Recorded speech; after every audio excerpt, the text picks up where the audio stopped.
ఆలపిస్తుంది అమ్మ అవని. విష్ణుప్రియ.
పాపను ఆశీర్వదిస్తూ అమ్మ అవని అనే పాటను అద్భుతంగా ఆలపించింది. ఈ మాతృభూమి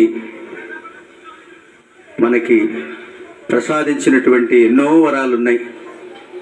ఆ వరాల్లో మహోన్నత సంగీత విద్వాన్మణులు, సాహిత్య శ్రేష్ఠులు, పండితులు ఎంతోమందిని జన్మనిచ్చినటువంటి ఈ అవని, ఆ అవని మీద పాడినటువంటి ఒక పాట కోసం అమ్మ కానుకగా మా గురువు అమ్మగారు ఒక 500 రూపాయలు ఆమెకు కానుకగా ఇచ్చారు చిరంజీవికి. చాలా సంతోషం. ఈ చిరంజీవులందరూ ఇలా బాగా పాడి వర్ధిల్లాలనేటువంటి కళాపీఠం ఉద్దేశంతో పిల్లలందరూ చక్కగా ఆలపించారు.